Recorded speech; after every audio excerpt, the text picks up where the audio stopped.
Welcome to NewFoundReality podcast number 1. These podcasts were actually designed and thought of many years ago. In 2019, I believe, after I first separated from my family. They say the first cut is the deepest. After that, it becomes better. It's difficult. Some lessons are really difficult to learn. So when I first separated from my first wife, I was shocked. I was shell-shocked because everything that I believed in simply disappeared. Suddenly I was no longer, a father, a husband, a businessman. I was no longer a man. I became something else. It was a rude awakening to me, because this new reality that I found myself in was not promising at all. I remember, I thought that I would never ever fall in love with anyone else again, let alone, marry or something like that. So I went through a dark night of the soul. On my YouTube channel, you can see a video I titled "How Not to Survive a Separation and a Crazy Night on Cabot Street," which is a separate video in itself. About that time, it was a very dark period of my life in which I suffered and dealt with addictions and mental problems. At that time, I ended up meeting my good friend, late Glenn Downey, who was a local Newfoundland-born actor, a musician, but most of all, a storyteller. I was sitting in front of my restaurant one day, playing the guitar and singing a song in Bosnian language, and he was on his way to a store to buy beer. That was his daily ritual. He would wake up in the morning, go buy beer, and go home, get drunk, and pass out. As he was walking by my place, he heard me singing this kind of Bosnian folk tune, and he immediately started singing along or matching my vocals and doing harmonies with it, which was something that he did so well. Just by doing that, just by matching the frequency of my voice and not thinking for 1 second that singing along with a Bosnian on a street in the middle of a day was something strange. I realized that this man can be my friend, and true enough, we became friends. He told me, "Why don't you come over afterwards and we'll have a beer together, play some more music." And that was the beginning of our friendship. I remember the words of Louis at the beginning or at the end of movie Casablanca, when he says, "Louis, I think this is the beginning of a beautiful friendship." We hit it off so well, and we became such good friends. We made a whole bunch of videos together. We played music together. We performed later downtown. We did copious amounts of drugs and alcohol, unfortunately, and that was something that in the end took his life away. And to this day, I haven't really recovered, because both of us were going down that path, to hell. I pulled out and he didn't. A lot of times I ask myself, or whether there was something else I could do for him. Excuse me. But we can't really do these things, I know that his spirit, and he is always here with me. Every time I play music, I feel he's around. He used to try to help me, get the backbeat of the music, like 1, 2, that whole backbeat. And he would jokingly say, "Man, I will die before you learn how to play a song properly." So every time I butcher a song, I think of his words, man. Glenn is just like looking down on me and saying, "My God, LD." But he was a gentle teacher. He wasn't mean, you know. He recognized that everybody had their own, you know, skills and ways of doing things, and I really appreciate him for everything he's done for me. So while going through this separation, this forced divorce, of which I'll talk about in some other video, I had these epiphanies that would come to me. I felt like I was Moses or Jesus or something like that. Again, copious amounts of drugs and alcohol and things that come to me, and I would realize, okay, we need to change something because there's way too much suffering going on, that the institution of marriage is not working, that our women are not happy, men are not happy, children are not happy, and it's just creating more and more of misery constantly. You know, at this point in Newfoundland and Labrador here in Canada, we have, you know, 82% of single mothers. You know, that means that 82% of fathers are not with their children. We're not all bad people. I mean, obviously there's a systematic problem here. You know, 1 in 5 children is under protection of social services. These are huge numbers, and it's not a good thing, really. Addictions are just killing our youth. You know, we are disconnected from each other, and it all boils down to this breakdown of family unit, marriage. I'm sorry for my voice. Cheers. One of the first things that came to me was that we needed these new rules or new commandments of new alternatives to whatever we have here. The very first one was the legalization of sex work. What that means is that in order for us to achieve love, you know, truly, we really need to separate it from sex. Because what marriage does is that provides false premises to people. You know, men marry because they want to secure a sexual partner for the rest of their lives, and women marry because they want to provide a security or safety or romantic feelings for them for the rest of their lives. And no one gets anything. Men don't get sex, and women don't get romance, because we are just not conditioned in such way that we can provide this to each other. We're talking about biology and psychology here. This is not just biological, but also there's something called social conditioning, which creates us the way we are. A lot of the things that I talk about in my videos and on this channel in general are not easy to understand, because I have gone through some severe things in order to understand them.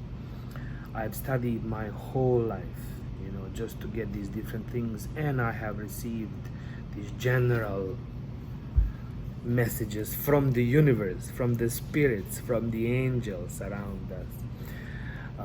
And a lot of people definitely will not be able to relate to what I'm talking about, and that's fine. I mean, everybody is at their own kind of path, you know, to their own awakening.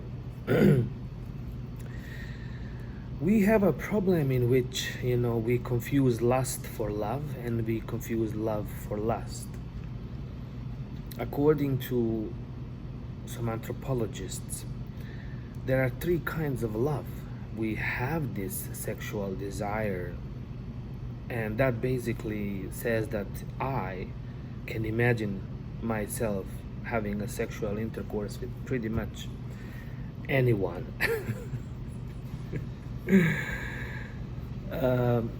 Look, our society, our way of thinking is only 2000 years old. In 2000 years ago, we had Prophet Jesus, who said we cannot live like this anymore. If you look at what Romans did, homosexuality was completely normal. Pedophilia was completely normal in Roman kingdom. King Hadrian lived with a young boy and traveled the world with him. You can Google these information. So the Roman emperors were completely every color of the rainbow, which is what I believe that we all are. If one man is capable of this, all men are capable of that. If one woman is capable of this, then all women are capable of that. We are all the same. So no excuses, really. However, 2000 years ago, we just, said this is not working out because everybody is having sex with everybody. Nothing is off limits. Men, women, children, animals.